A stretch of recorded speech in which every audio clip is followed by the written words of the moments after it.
Chère Madame Rajavi, chère Myriam, chers amis, quel plaisir de vous retrouver, et particulièrement aujourd'hui, et de vous voir, chère Myriam Rajavi, toujours aussi combative, toujours aussi talentueuse, toujours aussi convaincue de vos valeurs qui sont aussi nos valeurs. Alors oui, bravo à vous, bravo de tout ce que vous faites et merci de m'avoir associé à cette journée.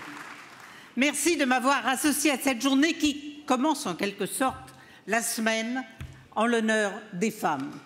Une semaine qui est faite pour souligner le rôle et la place des femmes dans tous les pays, dans le monde, dans la construction de l'humanité.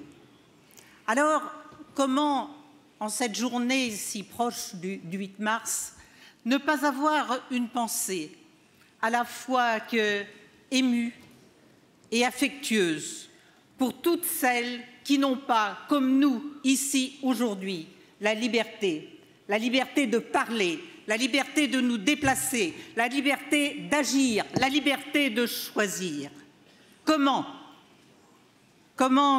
chers amis, ne pas avoir une pensée admirative et reconnaissante pour ces femmes, jeunes et moins jeunes, parfois très très jeunes, qui se battent pour leur dignité, pour celle de leurs filles et de leurs petites filles, et qui le font en prenant tous les risques.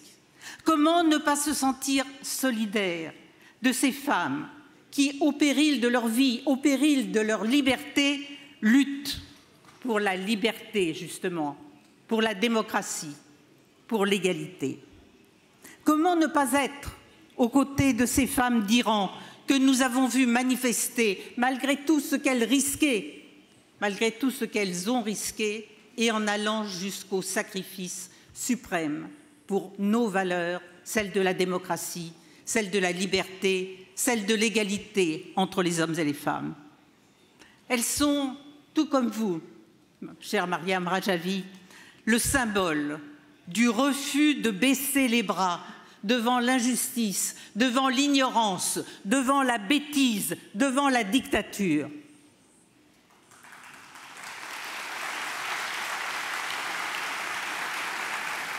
Elles sont aussi, tout comme vous, chère Myriam, un îlot d'espoir dans une partie du monde qui cristallise les tensions politiques et les défis géopolitiques.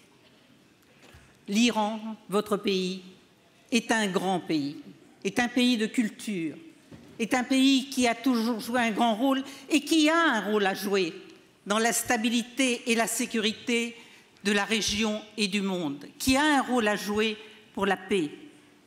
Mais son régime, aujourd'hui, est au contraire, pour nous toutes et nous tous, responsables politiques, européens, occidentaux, d'une façon plus générale, une source de préoccupation, une source d'inquiétude internationale tout d'abord, avec le programme nucléaire. Le régime iranien continue de le développer au-delà des prescriptions des accords internationaux et ne permet pas non plus la bonne mise en œuvre des contrôles de l'AIEA. Et début février, le chef de l'Organisation iranienne de l'énergie atomique a annoncé le début de la construction d'un nouveau réacteur nucléaire de recherche à Ispahan, alors qu'il en existe déjà 2, et qui va augmenter et permettre d'accélérer la production d'uranium enrichi à 60%. Comment ne pas être inquiet dans un monde sous tension, d'autant que cette attitude va inciter d'autres pays, et notamment des pays de la région, nous le savons bien, à eux-mêmes se lancer dans la course au nucléaire et à l'armement nucléaire. C'est là la vraie préoccupation quand nous voyons la prolifération qui est une menace pour nous toutes, qui est une menace pour nos enfants, reprendre de plus belle aujourd'hui, alors même qu'il y a quelques années, nous pensions avoir maîtrisé ce problème.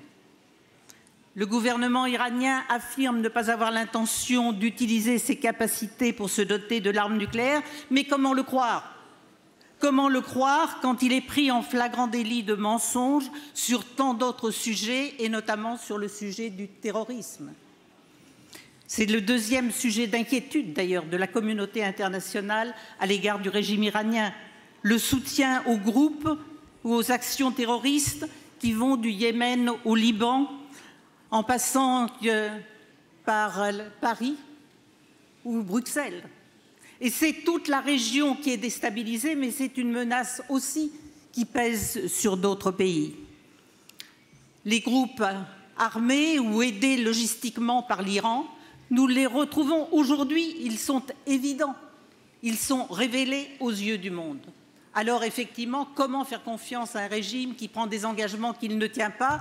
Comment faire confiance à un régime qui dit une chose et qui fait exactement le contraire? Et je n'ai pas besoin de rappeler, effectivement, au-delà de la région, tous les risques qui sont encourus. Le troisième sujet d'inquiétude, et il est probablement le plus fondamental, c'est le rejet de toutes les valeurs démocratiques, celle de la liberté, mais celle dont nous parlons principalement aujourd'hui, qui est la reconnaissance de l'égalité entre les hommes et les femmes. Comment un pays comme l'Iran peut-il se priver de l'apport que représente effectivement la possibilité pour les femmes de travailler, de participer au développement du pays, mais également à la stabilité de la région et à la paix dans le monde? La liberté, l'égalité entre les hommes et les femmes, la laïcité, ce sont des droits pour tout être humain, quel qu'il soit. Et c'est bien ce qui vous motive aussi dans votre action quotidienne à travers l'ensemble des actions que vous pouvez mener. Alors résister à ceux qui le nient est pour nous non seulement une nécessité, mais c'est un devoir. À l'heure où ici en France, à quelques mètres d'ici, Missak Manouchian, un résistant qui pourtant n'était pas français au départ, est venu donner sa vie pour la résistance, la France a un devoir particulier à rappeler ce que sont les valeurs de la démocratie et de la liberté. Certes, et je le répète, c'est aux Iraniens et aux Iraniennes eux-mêmes de choisir leur régime, de lutter et de décider de ce que sera leur avenir, de ce que sera leur gouvernement. Mais celles et ceux qui défendent les valeurs que nous avons en partage doivent aussi savoir qu'ils ne sont pas seuls. Non, Mariam Rajavi, non, vous tous, vous n'êtes pas seuls, vous devez le savoir. Nous sommes à vos côtés et nous serons à vos côtés.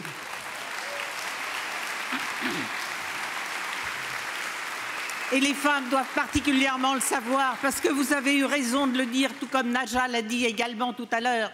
Les femmes ont la responsabilité et de la lutte pour la liberté et de la lutte pour la paix et de leur famille dans le même temps. Et ce sont probablement elles qui supportent le poids le plus lourd. Et c'est la raison pour laquelle elles ont besoin aussi de savoir que même si c'est moralement, elles sont soutenues et elles sont soutenues par nous tous. Et j'aimerais qu'au niveau de l'Europe en particulier, on le dise davantage et on le dise plus fort.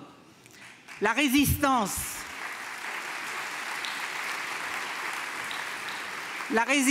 à l'oppression, la résistance à l'inégalité, la résistance à l'absence de liberté, chère Mariam, chers amis, c'est notre passé, nous l'avons prouvé. C'est votre présent. Et l'avenir, eh bien, nous le construirons ensemble.